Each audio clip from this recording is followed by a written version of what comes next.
Ang kwentong ito ay hango sa totoong buhay. Mula ito sa isa nating kabayan na itago na lang natin sa pangalang Moises. Walang eksaktong taon, probinsya ng Antique. Anong nangyari dito, Sargento? May mga nakakita ba? Tanong ni Moises. May ilang nakakita ng bangkay, pero hindi nila nasaksihan kung paanong nangyari ang krimen. Pero malakas talaga ang kutob ko, Teniente. Hindi tao ang may gawa nito. 4 na katao. Iisa lang ang marka na nakita sa kanilang katawan at hindi yon gawa ng patalim. Wika ni Sargento Abel. Yang ka na naman, Abel eh. Ano, aswang na naman ba ang may gawa? Nako, tigilan mo na yung kakapaniwala mo sa makatang isip. Walang aswang. Ginagawa lang silang panakot sa mga kabataan ng araw para wag lumabas ng 10 oras ng gabi. Tugon ni Moises. Maniwala ka, Teniente. Totoo sila. Hindi lang basta kwento ang mga aswang. Kasalukuyang nasa pinangyarihan ng krimen sina Moises at ang kaibigan niyang si Abel. Naglilingkod bilang pulis sa kanilang bayan ang 25 taong gulang na binata. Maagang tumaas ang ranggo dahil nagtapos ito ng akademya sa ibang bansa sa kursong abogasya. Ngunit piniling umuwi ng bansa para ipursige ang matagal ng pangarap na maging pulis. Lumaki sa marangyang pamilya itong si Moises. Nagmamay-ari ang mga magulang ng malaking kumpanya na gumagawa ng pyesa ng sasakyan sa bansang Korea. Doon din ito ay pinanganak. Ngunit lumaki sa piling ng kanyang lolo at lola. Nagtapos ng sekundarya sa Pilipinas. Matapos ay sumama sa kanyang mga magulang para mag-aral ng kolehiyo. Matanong ko lang sa'yo, sir. Bakit mas ginusto mong maging pulis sa Pilipinas? Mas malaki ang kita sa ibang bansa. Kahit hindi ka na nga magtrabaho eh. Tanong ng kaibigan na si Abel. Patuloy pa rin silang nag-iikot sa pinangyarihan ng krimen habang naghahanap ng mga palatandaan ng salarin.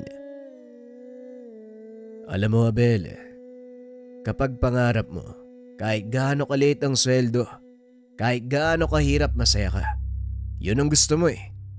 At isa pa, kahit hindi na ako magtrabaho, hindi pwede yun, oh.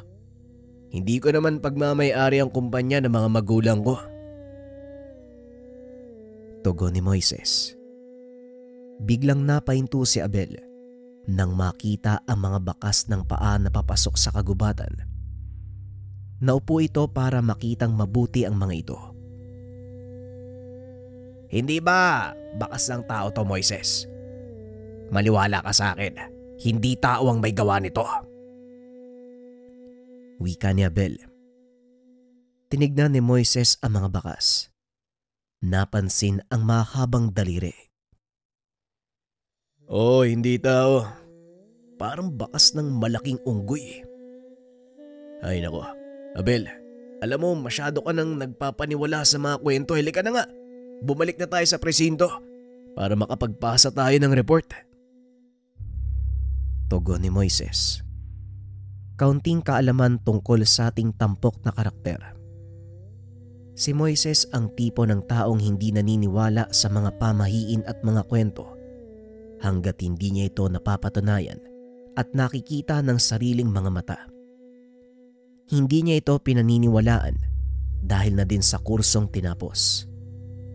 Nadala nito ang pagiging mapagduda sa lahat ng bagay, lalo na kung may kinalaman ito sa batas. Habang nasa daan, patuloy pa ring nagsasalita si Abel tungkol sa krimen. Sinaway naman ito ni Moises dahil naaalibadbara ng binata. Pre, tapos na yung trabaho natin ha. Yan pa rin yung lumalabas sa bibig mo. Pwede ba? Ugaliin mong ilabas ang trabaho sa personal na buhay. Ay nako, ibaba mo na nga lang ako dyan sa kanto. Mamamasahin na lang ako pauwi. Wika ni Moises. Hindi na ako na. Hindi na ako magsasalita. Kaya pala, sasama ka ba bukas? Tanong ni Abel. Hindi siguro. Kailangan ko ipagpatuloy yung investigasyon eh. Isa pa, hindi naman tayo titigilan ni Hepe ng kakatanong tungkol dun. Kayo na lang siguro. Tugon ni Moises. Kinabukasan maagang pumasok ang binata. Binalikan nito ang pinangyarihan ng krimen upang ipagpatuloy ang investigasyon. Alam ng binata na nasa paligid lang ang mga palatandaan. Ngunit kahit ilang beses na mag-ikot si Moises, hindi nito mahanap ang kahit anong palatandaan. Hanggang sa mapansin nito ang maliit na pamayanan sa bandang ibaba ng lugar. Nagpa siya si Moises na puntahan nito para makapagtanong. Ngunit nang makita siya ng mga tao, nagsipag-alisan ng mga ito na tila takot sa kanya. Hanggang sa madako ang binata sa gawing dulo ng maliit na komunidad.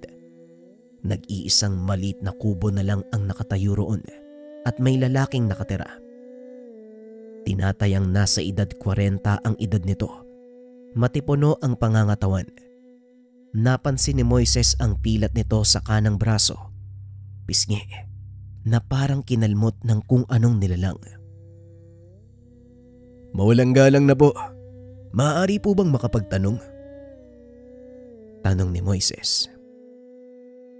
Ano yun? Bilisan mo, may ginagawa ako. Tugon ng lalaki. Tungkol sa nangyaring patayan eh. Gusto ko sanang malaman kung may nagawi bang kahina-hinalang tao dito. Tanong ni Moises. Sa pagkakaalam ko, ikaw pala ang nagagawing kahina-hinala dito. Sino ka ba? Nagtatanong ka ng tungkol sa nangyaring patayan dyan sa taas. Ano bang meron sa'yo? Tugon ng lalaki. Nagkataong hindi nakasuot ng uniforme si Moises, kaya hindi siya nakilala ng mga tao. Pasensya na, hindi ako nakapagpakilala. Ako po si Teniente Moises. Pulis po ako. Ako nakatalaga sa kasong patayang nangyari dyan sa taas. Wika ni Moises. Ibinaba ng lalaki ang hawak na palakol at lumapit sa binata. Ay, pasensya na din po, Teniente ah. Hindi po kasi kayo naka-uniforme kaya hindi ko kayo nakilala. Ako pala si Felipe, ang nagsisilbing pinuno ng pamayanang ito. Halika, doon tayo sa bahay nang makapag-usap tayo ng maayos. Tugon ni Felipe. Pagkapasok nito sa tahanan, inalok nito si Moises ng maiinom. Wala kasi akong nakitang ebidensya doon mismo sa pinangyarihan. Maliban na lang sa mga bakas sa katawan ng biktima. Yung kasama ko nakakita ng bakas sa mga paa. Pero hindi naman sa tao yun eh. Parang kapareho ng paa ng malaking aso. Wika ni Moises. Wala naman kaming napapansin na kakaiba sa paligid. Hindi rin namin naramdaman ang nangyaring patayang kagabi. Nitong umaga lang namin nalaman eh. Tugon ni Felipe. Nagtanong pa ng ilang bagay si Moises tungkol sa pamayanan dahil yun din ang unang beses na nakarating siya sa lugar. Walang pagdadalawang isip na sumagot si Felipe. Ayon dito, matagal nang naninirahan ang mga tao sa lugar. Ang ama niya ang unang namuno. Nang mamatay ito ay siya ang pumalit. Ayon din kay Felipe, nabawasan na ang bilang ng mga taong nakatira sa lugar. Ang ilan sa mga ito ay nagsipaglipatan na sa syudad upang makipagsapalaran.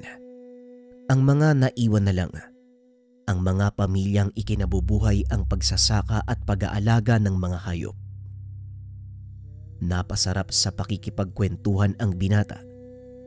Hindi nito namalayang gabi na kung hindi pa siya napadungaw sa bintana. Nako, buong araw na pala ako nandito. Salamat Felipe ah. Pero kailangan ko nang umalis eh. Ituloy na lang natin yung usapan sa mga susunod na araw.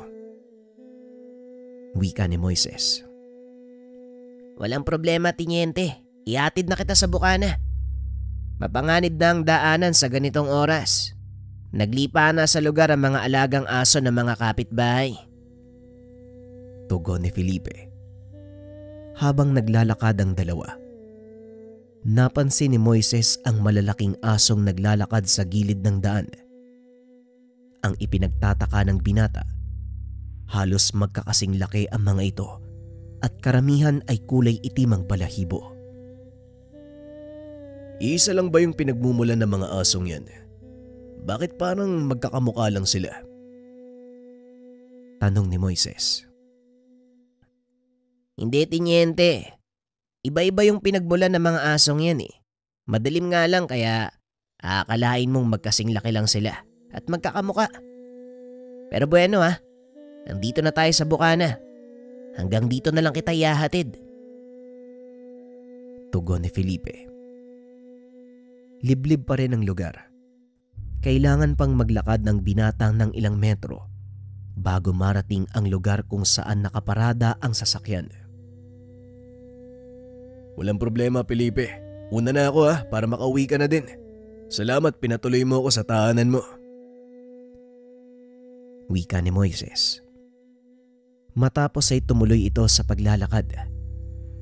Ilang hakbang pa lamang, nang lumingon ito ay nakitang nakatayo pa rin si Felipe sa mismong bukana ng baryo. Ang nakakagulat, nakaupo sa tabi nito ang malalaking aso. Kumaway ang binata at bilang pamamaalam, tumugon naman si Felipe at muling nagpatuloy sa paglalakad. Pagdating nito sa kotse, nagulat ang binata dahil nakaupo sa loob nito si Abel. Ang tagal mo doon, Tiniente. Mabuti na lang, sinabi na mga kasama natin kung saan ka nagpunta. Ano bang ginawa mo doon? Tanong ni Abel. Wala naman, Sargento, sinubukan ko mag-imbestiga Pero wala ring alam yung mga tao dito Nakausap ko yung pinaka-pinuno ng pamayanan. Wala din silang nakita o narinig. Hindi ko alam kung saan tayo magsisimula sa kasong to. Tugon ni Moises. Ayaw mo lang kasing maniwala sa akin. Sinabi ko sa iyo na hindi tao ang pumatay sa mga biktima. Doktor na mismo ang nagsabi, gawa ng malaking hayop ang sugat ng mga biktima. Wika ni Abel. Sa pagkakataong iyon, tinimbang ni Moises ang mga pangyayari. Binigyan ng pagkakataon ang kasamang ipaliwanag ang mga sinasabi. O sige nga, ipaliwanag mo sa akin at sabihin mo kung saan mo nakuha ang ideyang yan.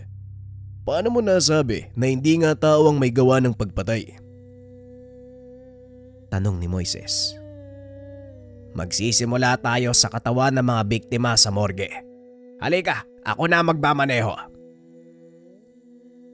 Wika ni Abel at pagdating sa morgue, tinignan ng binata ang mga bangkay.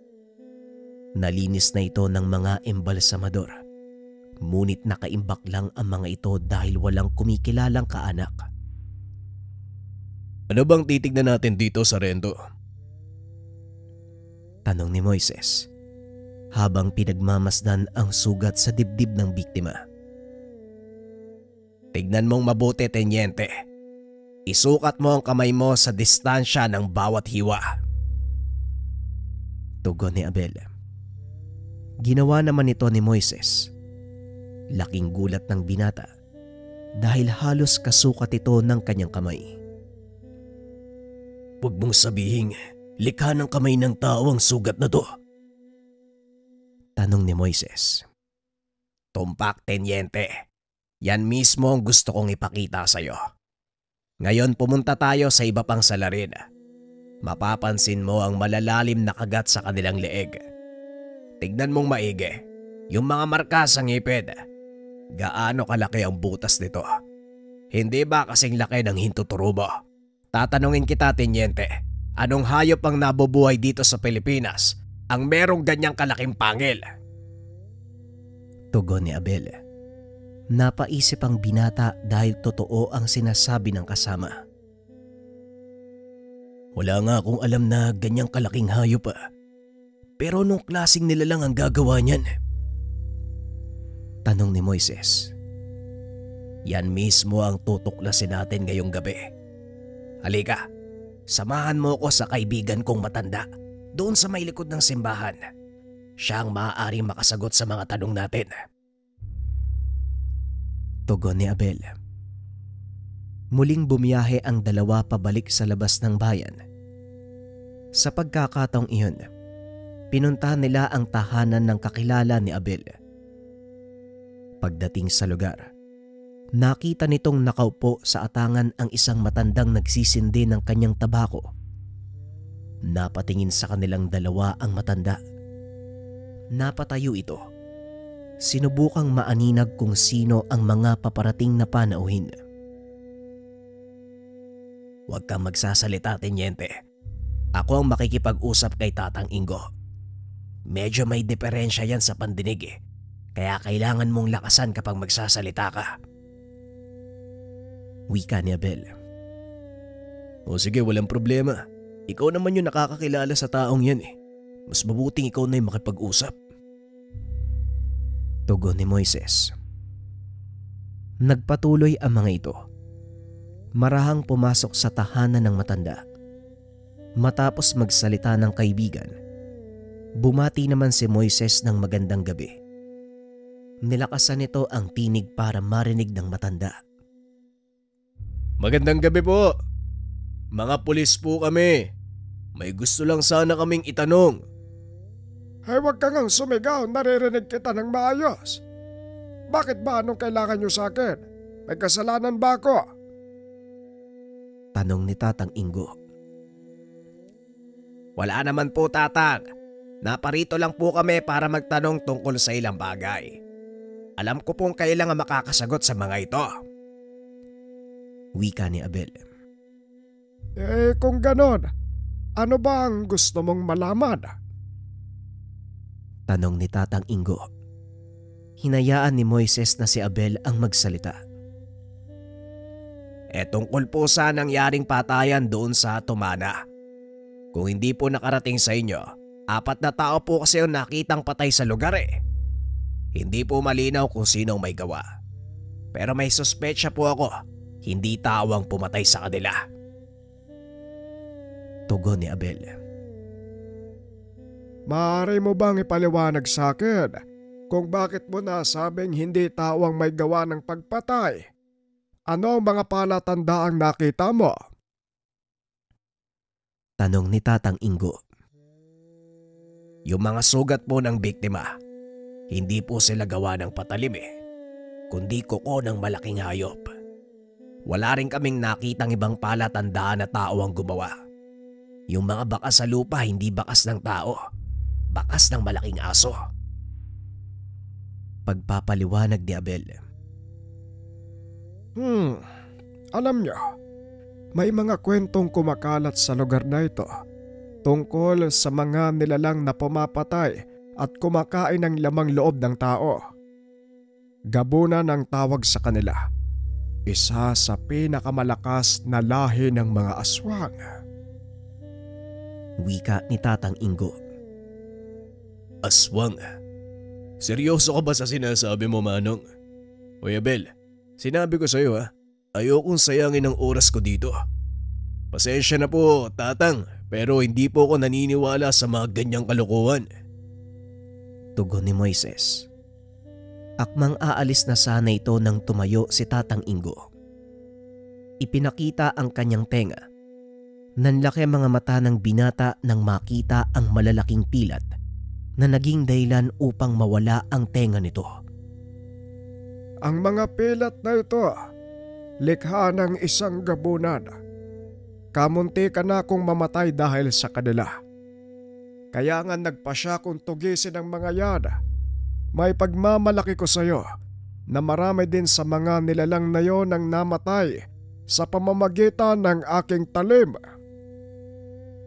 Wika ni Tatang Ingo. Sabay bukas ng isang baul. Punong-puno ng bungo ng mga nilalang. Dinampot ni Tatang Ingo ang isa sa mga ito. Inilapag sa mesa. Mahaba ang pangil. Kakaiba ang hugis nito kung ikukumpara sa normal na bungo ng tao.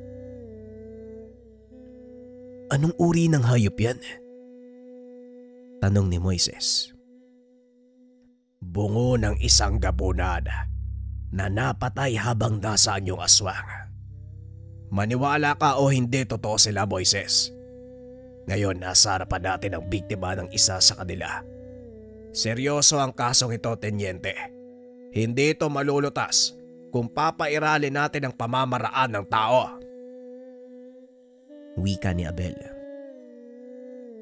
Pero hindi pa rin ako makahanap ng mga dahilan para maniwala sa mga sinasabi nyo.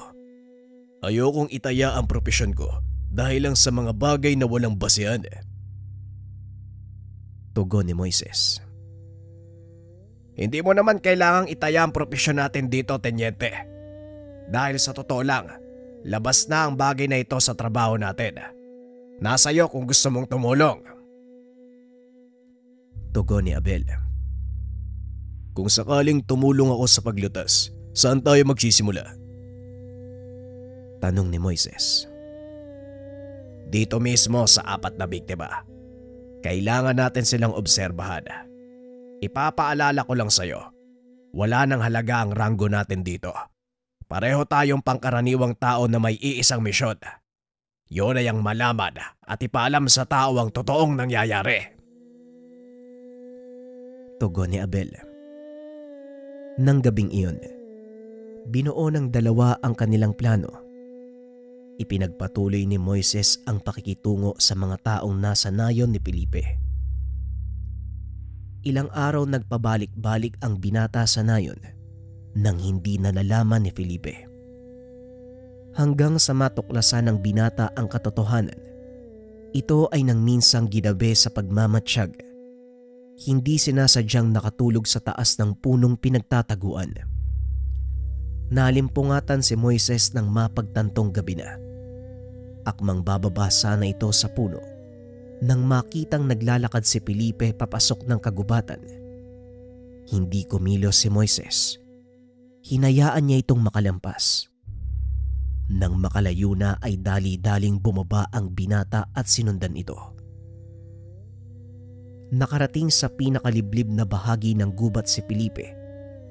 Nagsindi ng sulo. Pumasok ito sa isang kubo.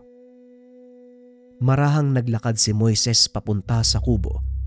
Naghanap ito ng siwang para makita kung ano ang ginagawa ni Felipe sa loob. Nanlaki ang mga mata ng binata nang makita ang isa pang lalaking kamukha ni Felipe. Pasensya ka na, Badong, kung ngayon lang uli ako nakadalaw ah. Delikado kung palagi ako magpupunta dito eh. Naglilibot sa paligid ang mga pulis. Bakit kasi pinatay mo pa yung 4 na kalalakihang yun eh? Wika ni Felipe. Hindi ko maiwasang mangyari yon dahil nasa alanganing sitwasyon ako. At isa pa, nararapat lang din sa kanila ang kaganapan dahil malaki ang kasalanan nila sa mga tao. Marami ang pinatay nila at ibinibintang sa kauri natin ang kanilang mga krimen. Tugon ng isa pang lalaki na nagngangalang Badong. Kahit na, Badong, hindi mo pa rin dapat ginawa ang bagay na yun. Ay naku, hayaan mo na nga. Huwag ka na munang lalabas sa gubat ah. Dahil sa oras sa makita ka ng mga pulis, maaaring maginala sila at malaman ang ginawa mo. Matinik pa naman yung pulis na nag-iimbestiga sa kaso. Wika ni Felipe. Sa pagkakataong iyon, nagpasya si Moises na arestuhin si Felipe, pati na rin ang kasama nito. Sinipa ng binata ang pintuan at tinutukan ng baril si Felipe. Huwag kang magkakamali, Felipe. Ibaba mo yung itakbo. Tapos yung kamay mo, ilagay mo sa likuran. Hindi naman nagsalita si Felipe. Sinunod ang sinabi ni Moises. Sandali lang, Tenyente. Hayaan mo kaming magpaliwanag. Wika ni Felipe. Sapat na ang mga narinig ko. Kung ano man ang sasabihin nyo, doon na sa presinto. Tugon ni Moises. Ayos din to ah. Sigurado ka ba sa gagawin mo, Tenyente? Baka pagsisihan mo ang susunod mong hakbang. Wika ni Badong. Huwag mo siyang gagalawin, Badong. Inosente ang taong yan. Hindi niya alam ang totoong nangyayari. Wika ni Felipe. Anong hindi ko alam? Sige nga Felipe, sabihin mo sa akin ang katotohanan. Wika ni Moises. Ibaba mo yung baril mo at ipapaliwanag ko sa iyo ang lahat. Muling wika ni Felipe. Dito siya nagsimula na ipaliwanag ang tungkol kay Badong. Kambal ko si Badong at kung ano man ang narinig mo, totoo yun lahat. Si Badong ang pumatay sa 4 na kalalakihan dahil nahuli niya ang mga yon sa aktong pandurukot sa 4 na kabataan sa kabilang bayan. Pagpapaliwanag ni Felipe. Totoo ang sinasabi ng kapatid ko. Pinatay ko ang mga taong yun dahil gumagawa sila ng krimen. Wika ni Badong. Alam mo ba kung anong ginagawa nila sa mga kabataang kinukuha? Tanong ni Moises.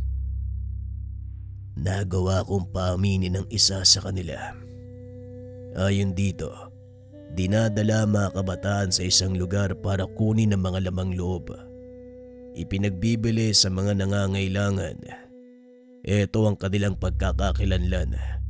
Baka may makilala ka sa kanila. Tugon ni Badong. Sabay hagis ng gamit ng 4 na biktima. Nagulat ang binata dahil ang 4 na kataong iyon ang matagal nang hinahanap ng kapulisan. Sala rin ang mga ito sa pagkawala ng maraming kabataan, hindi lang sa kanilang bayan, maging sa mga karatig probinsya. Kung ganon, paano mong nalaman na sila may gawa ng mga pandurukot? Tanong ni Moises.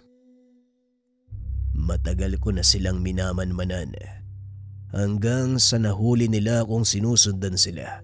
Kaya wala na akong nagawa kung hindi ang lumaban at patayin silang lahat. Tugon ni Badong. Pasensya ka na, Teniente, kung nagsinungaling ako ah. Ginawa ko lang ang bagay na yon para protektahan ng kapatid ko. Wika ni Felipe. Huwag kang mag-alala, Felipe. Hindi ako pumunta dito bilang pulis.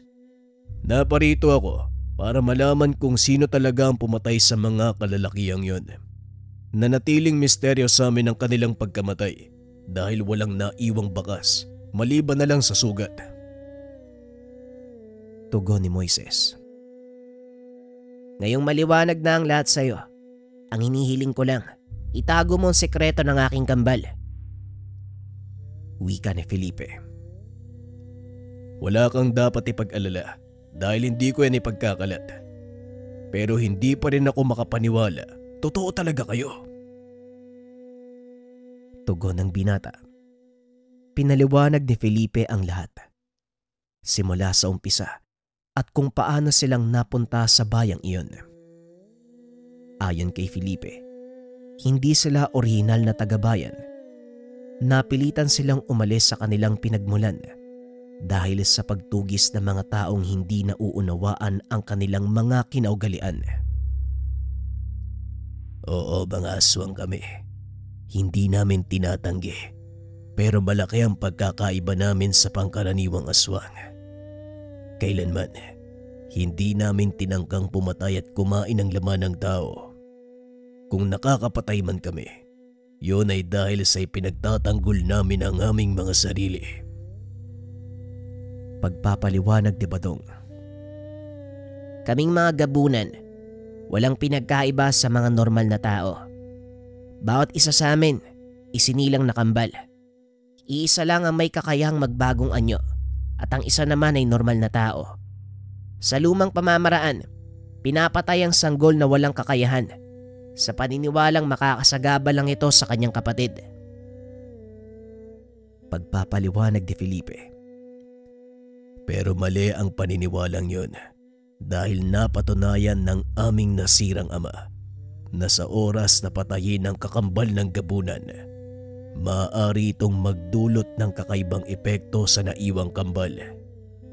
Hindi nito nakokontrol ang pagbabagong anyo, gayon din ang pagkayok sa laman ng tao. Wika ni Badong.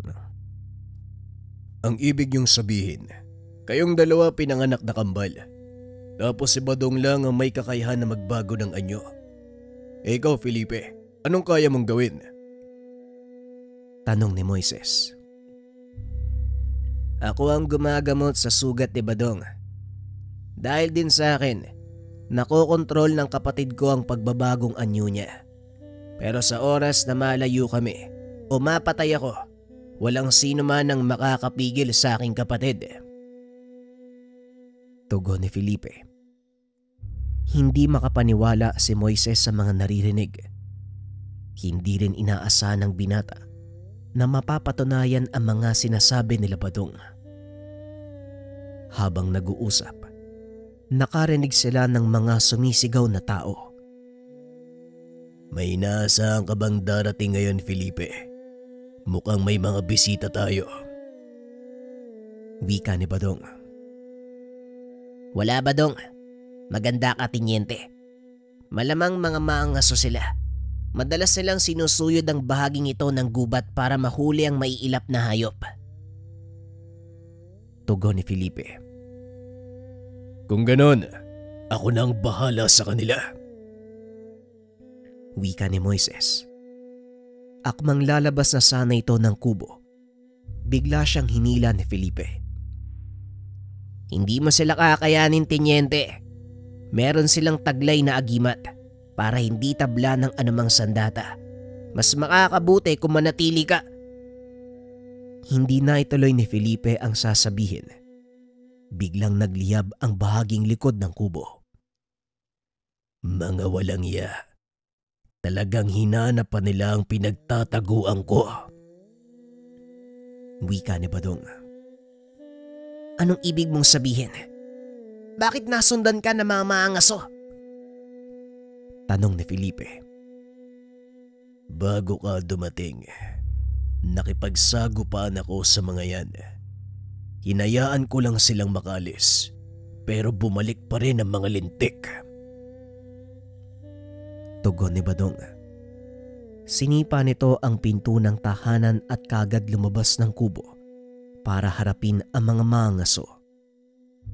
Pagkaapak pa lang ni Badong sa labas ng kubo, sinalubong na ito ng mga palaso at bala ng mga maangaso. Dali-dali nitong nilingon ang kakambal upang sanggain ang bala. Gumante ng putok si Moises. Laking gulat nito nang makitang kasama ng mga maangaso si Abel. Nakita din siya ng kaibigan. Kagad na pinatigil ang putukan. Anong ginagawa mo dito, Tiniente? Bakit kasama mo ang mga yan? Tanong ni Abel. Ikaw ang dapat kong tanungin ng ganyan. Bakit kasama mo mga maangaso? Tugon ni Moises. Sila yung kinontrata ko sa paghanap. Mga dati silang tauhan ni Tatang Ingo. Wika ni Abel. Sa wakas, natuntun ko na kayo. Dekada ang ginugol ko sa paghahanap. At kung hindi pa dahil sa dalawang pulis na ito, hindi ko mahanap ang lungganyong mga aswag. Wika ni Tatang Ingo. Teka, sandali lang. May hindi pagkakaintindihan dito, Tatang Ingo. Maghulos dili kayo. Hayaan niyong magpaliwanag ang magkapatid. Tugon ni Moises. Ano pa ang dapat ipaliwanag, Teniente? Hindi mo alam ang totoong kwento kaya tumabi ka kung ayaw mong madamay. Muling itinaas ni Moises ang baril. Itinutok ito sa matanda. Pasensya na, pero hindi ko hahayaang saktan niyo ang dalawang ito. Wika ni Moises. Ano bang ginagawa mo, Teniente? Aswang ang mga yan. Bakit mo sila pinagtatanggol? Tanong ni Abel. Hindi na makikinig sa'yo ang kaibigan mo. Pinanghawakan na ng aswang ang kanyang isipan. Wika ni Tatang Ingo. Hindi totoo ang bagay na yan. Huwag kang makinig sa kanya, Abel. Hindi masama ang mga taong ito. Hindi nyo lang nauunawaan ang kanilang pamamaraan. Bakit hindi nyo pakinggan ang kanilang kwento? Muling wika ni Moises.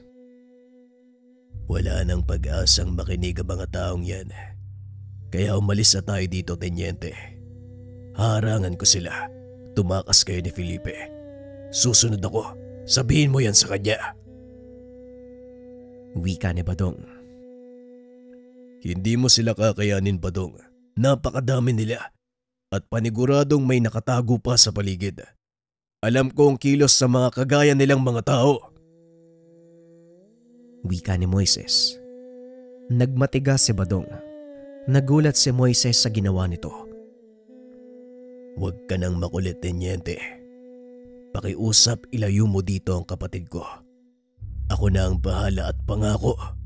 Susunod ako kung saan man kayo magpunta. Tugon ni Badong. Sabay takbo papunta sa mga mangaso. Umulan ng napakaraming palaso mula sa mga nakatagong kasamahan ni Tatang Ingo na siyang nagsisilbing palatandaan ni Moises. Pinagbabaril niya ang mga ito, dali-daling umalis sa lugar. Habang papalayo, nakita nito si Badong na unti-unting nagpapalit ng anyo. Nalaglag mula sa katawan nito ang mga bala ng baril. Maging ang mga palasong may sima, parang damo lang kung bunutin ng gabunan. Nasa ligtas na lugar na sila Moises. Patuloy nitong pinagmamasdan ang kakambal ni Felipe. Nasa anyong aswang ito na parang malaking asong nakatayo sa dalawang paa. Mahaba ang mga buhok. May makapal na balahibong tumutubo sa likod. Maging ang buntot nito, maganda kung titignan, lalo pa kapag tinatamaan ng liwanag ng buwan. Si Badong ang huling gabunang nabubuhay, kaya gano'n na lang ang pag-iingat ko sa kanya. Hindi namin alam kung magkakaroon pa kami ng pagkakataong makapagparami ng lahi. Ito ang inaalala ko dahil sa oras na mawala si Badong, tuluyan ding maglalaho ang pag-asang yun. Wika ni Felipe. Patuloy na nakatingin si Moises sa nakikipaglabang gabunan. Hindi nito lubusang akalain na magiging taliwas sa kanyang iniisip na anyo ang isang aswang ang nakikita. Ibang-iba ang aking nakikita sa naiisip kong anyo ng isang aswang. Masyadong maganda ang itsura ng anyo ni Badong para isama sa kategorya ng mga halimaw. Wika ni Moises. Ang mga kagaya naming gabunan, hindi basta-bastang aswang, Tenyente. Kami ay mataas na uri mula sa direktang linya ng aming mga ninuno. Taglay namin ang kakayahang ito simula nang isilang kami. Ngunit iilan lang sa amin ang nagtatagumpay na marating ang ganitong antas ng kakayahan. Karamihan sa mga gabunan namamatay bago pa man tumuntong sa tamang edad. Kagaya ng sinabi ko sa iyo, pinapatay ng aming mga ninuno ang kakambal na tao ng isang gabunan para maging ganap ang kapangyarihan ng naiwang sanggol. Pagpapaliwanag ni Felipe. Maya-maya nilingon nila si Badong. Umangil ito ng malakas. Halika na, Felipe. Mukhang kailangan na nating lumayo pa sa lugar. Wika ni Moises. Nagsipulasan na sina Tatang Ingo at Abel. Mabilis na tumakbo palayo ang dalawa hanggang sa marating ang kabilang bahagi ng ilog. Ligtas na tayo dito. Hindi na tayo masusundan ng mga kalaban. Talagang hindi tumigil si Tatang Ingo sa pagtugis sa mga kauri namin. Kahit ilang beses na siyang kamuntikang mamatay sa kamay ni Badong, hindi pa rin siya nadadala. Wika ni Felipe. Matindi ang galit ng matandang yon sa mga kagaya nyo. Ano ba ang dahilan? Bakit gano'n na lang ang pagnanais niyang maubos kayo? Tanong ni Moises. Sasabihin ko sa iyo ang katotohanan, Tenyente. Ang mga gabunang kagaya ni Badong may taglay na bertud na maaaring bumuhay ng mga taong namatay. Ito ang hinahabol ni Tatang Ingo. Malaki din ang galit niya sa aming angkan dahil pinatay ng mga aswang ang kanyang buong pamilya. Hindi nito alintana kung gabunan o pangkaraniwang aswang ang makakabangga. Para sa kanya, pare-pareho lang ang lahat ng mga aswang. Tugon ni Felipe. Mukhang palalim ng palalim ang mga nalalaman ko mula sa inyo. Pero wag kang mag-alala, mananatiling sikreto ang lahat ng ito. Wika ni Moises. Bagay na pinasalamatan ni Felipe dahil alam nitong may isang salita ang binata. Ang mabuti pa, gumawa na muna tayo ng pansamantalang masisilungan. Mukhang babagsak yung ulan, no? Hindi maganda kung mabasa ka sa lugar na to. Wika ni Felipe. Ilang minuto pa ang nakalipas. Nakaramdam ng pagkilos sa paligid si Moises. Dali-dali nitong binunot ang baril. Ngunit sinaway siya ni Felipe. Ibaba mo yan, Tinyente. Si Badong yung paparating. Hindi nga nagkamali si Felipe. Ilang segundo lang ang nakalipas, lumantad mula sa masukal na bahagi ng gubat ang kakambal nito. Masyadong matigas ang ulo ng mga mangaso. Kaya wala na akong nagawa. Inubos ko na sila, Felipe. Mabuti at nakarating kayo sa kabila ng ilog.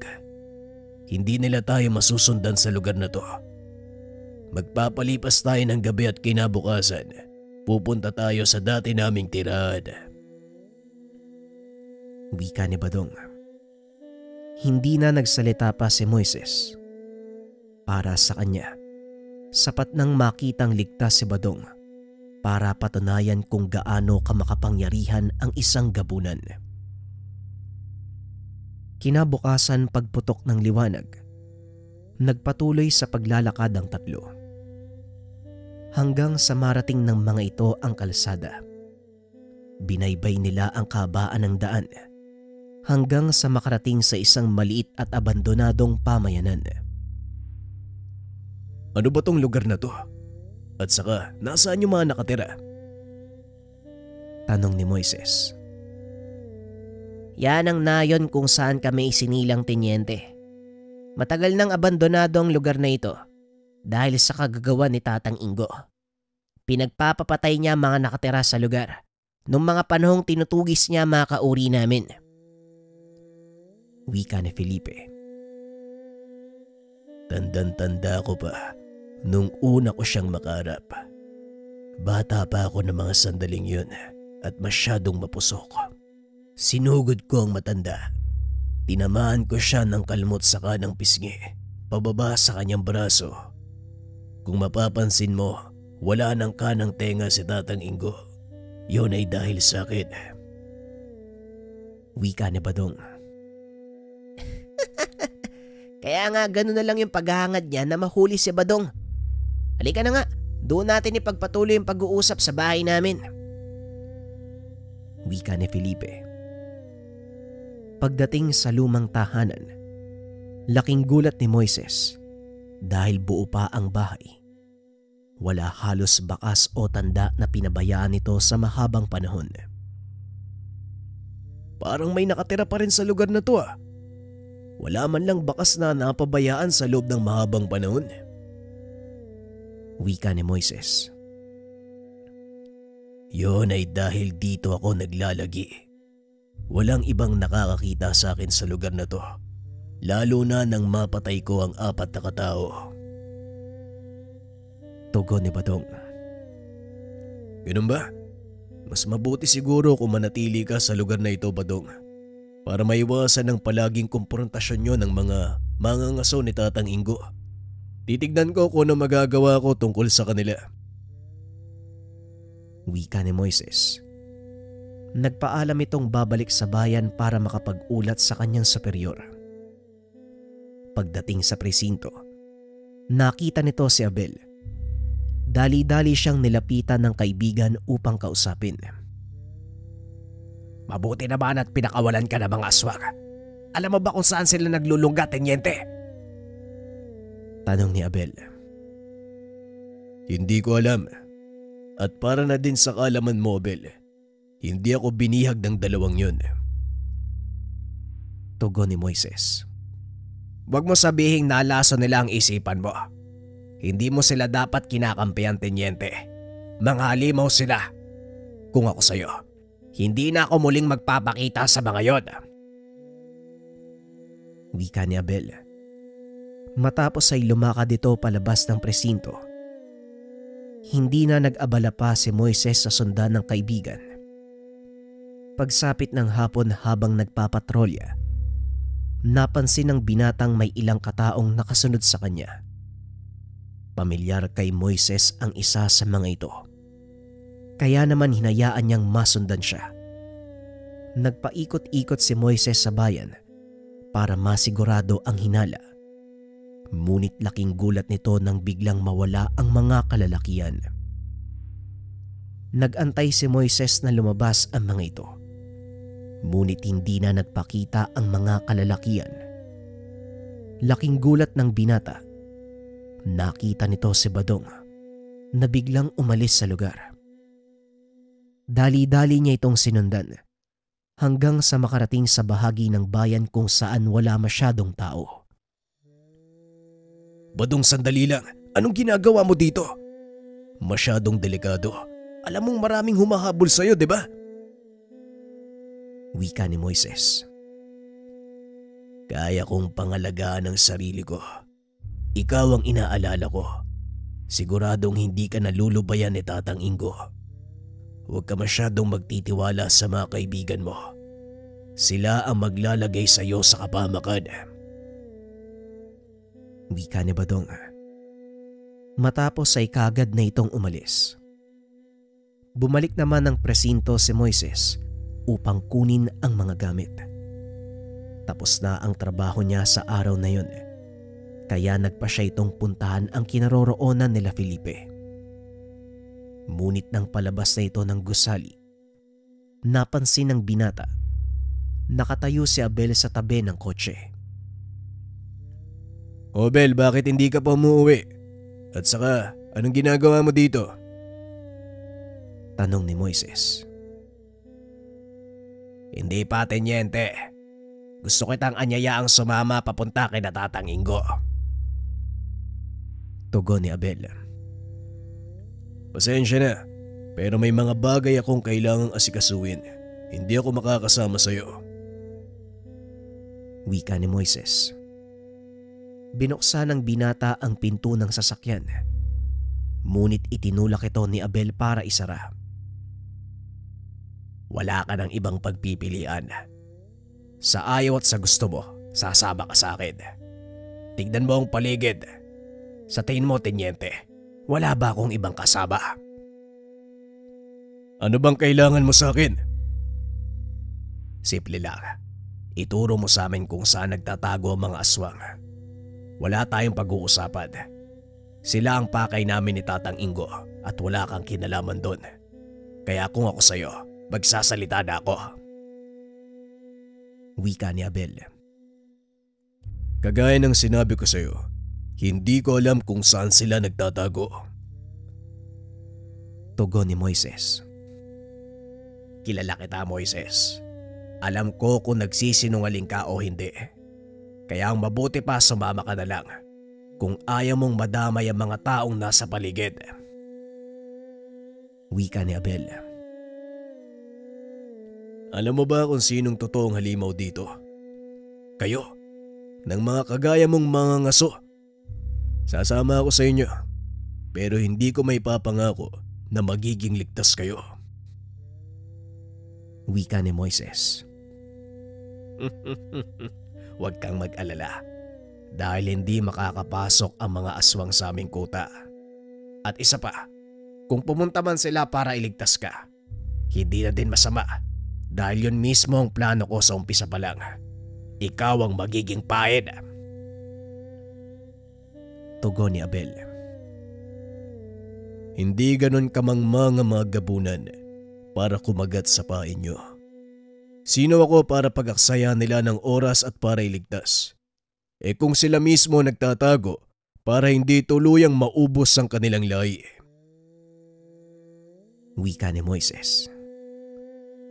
Hindi ko alam kung ano ang pinakain sa iyo ng mga yon at nagpapaniwala ka sa mga sinasabi nilang kasinungalingan.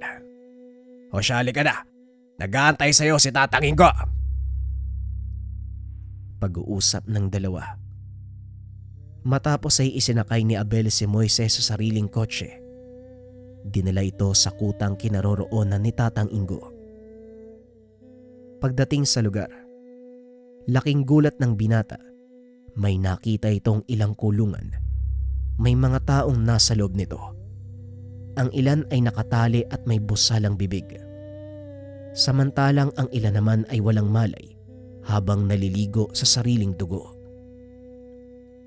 Ang mga nakikita mo, ilan lang sa mga aswang na nahuli namin sa tagal ng panahon ng panunugis.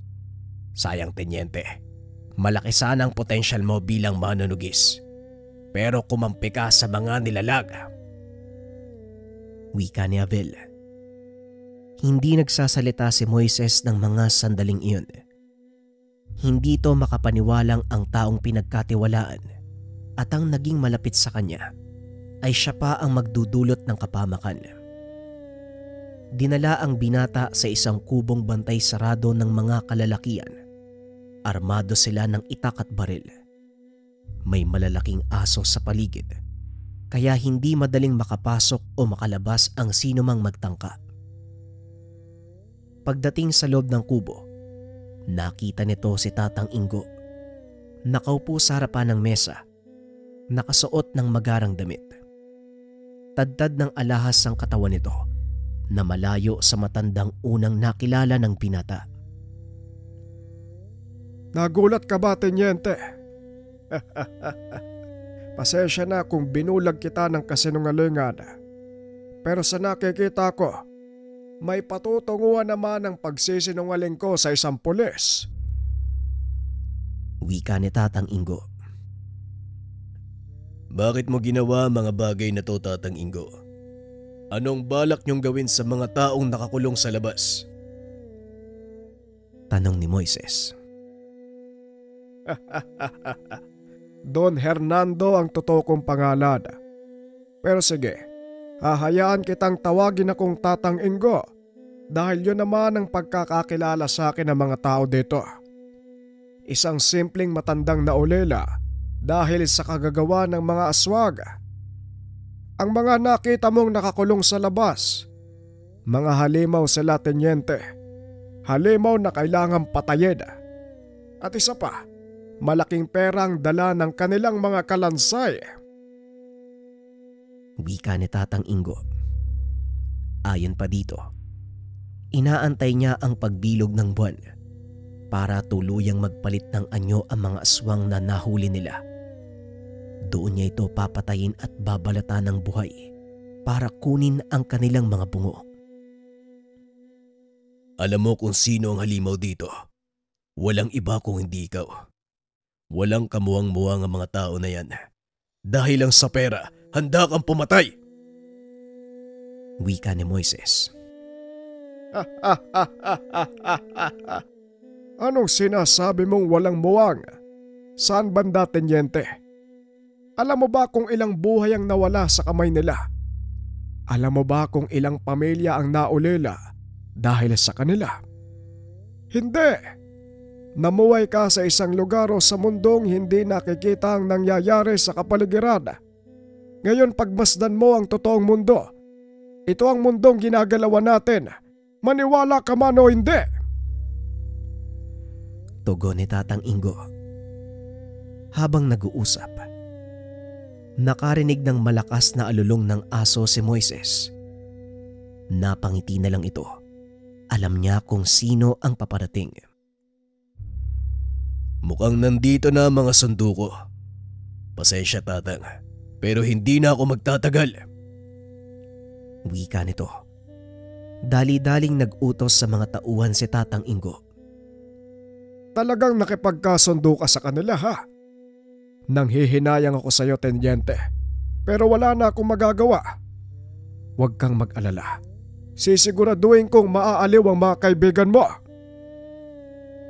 wika ni Tatang Ingo. Matapos ay lumabas ito ng kubo. Pinagsisigawan ang kanyang mga tauhan. Sumilip naman ang binata sa siwang. Laking gulat nito. Nagtalsikan ang mga nakabantay. Mula sa anino ng mga puno, lumabas ang napakalaking nilalang. Nagbabaga ang mga mata. Anyong malaking aso na may katawang tao. Hawak-hawak ng nilalang sa kanyang kamay ang katawan ng isa sa mga tauhan ni Tatang Ingo. Bagaman malaki ang pagkakaiba, alam ni Moises na ang nilalang na yun walang iba kung hindi si Badong. Nagmadali itong lumabas ng kubo. Tinadyakan ng isa sa mga taong nagbabantay.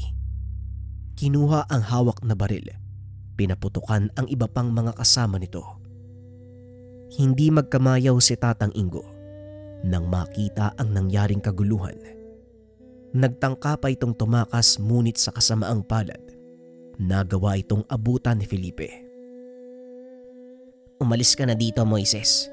Nasa antas na si Badong na hindi siya mapipigilan ni Numan. Maging ako hindi niya nakikilala dahil ito sa bilog na buwan. Huwag kang mag-alala, kayang-kaya na namin ang mga gagawin dito. Dalin mo sa hustisya ang matandang ito.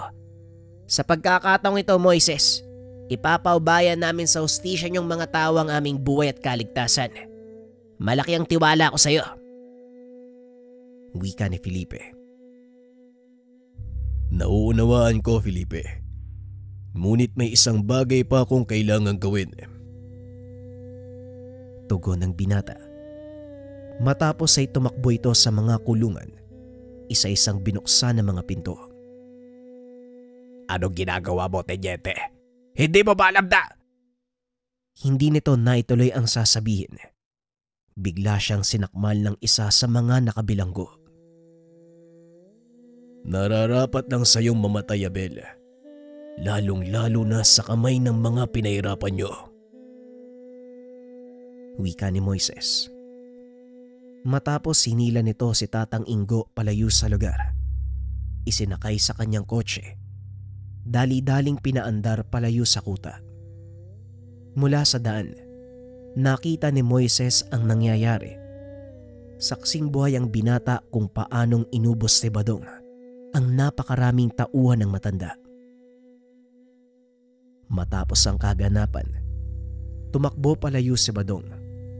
Samantalang si Felipe naman, pinuntahan ng binata sa kanyang kotse. Ito na marahil ang huli nating pagkikita, kaibigan. Maraming salamat sa tulong mo at palagi kang mag-iingat. Tanggapin mo ang bertud na ito bilang pasasalamat at tanda ng ating pagkakaibigan. Wika ni Felipe. Matapos ay mabilis itong tumakbo. Samantalang si Tatang Ingo naman, dinala sa presinto. Laking gulat ng binata dahil nahaharap sa malaking kaso ng kidnapping ang matanda. Maliban dito, may mga nakabinbin pang kaso mula naman sa kagawaran ng kalikasan tungkol sa ilegal na pagpupuslit ng mga bungunang nanganganib na mga hayop. Hindi makapaniwala si Moises. Hindi rin ito inaasahan na makakasaksi siya ng isang tunay na gabunan. Sa paglipas ng panahon, nanatiling sariwa sa isipan ng binata ang lahat ng mga kaganapan at ang kwintas ay binigay sa kanya ni Felipe ang siyang nagsilbing patunay na minsan niyang nasilayan ang kambal gabunan.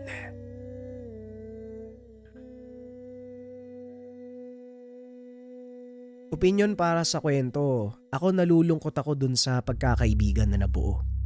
Sipin nyo, ilang taon niyang nakasama yung kaibigan niya, tapos sa isang iglap, doon malalaman ni Moises na hindi pala dapat pagkatiwalaan yung kaibigan niya. Kung ilalagay nyo yung sarili nyo sa sitwasyon, no? Parang ang sakit isipin na yung taong pinagkatiwalaan mo, yung taong kaibigan mo, yun pa yung maglalagay sa'yo sa kapamakan. Kayo ba mga kabayan, taranasan nyo na ba yung ganun? Yung tipong nagtiwala kayo sa isang tao, tapos tinraidor kayo? Share nyo naman sa comment section ang inyong karanasan. Muli maraming salamat, huwag kalimutang mag-like, share at subscribe. Paalam.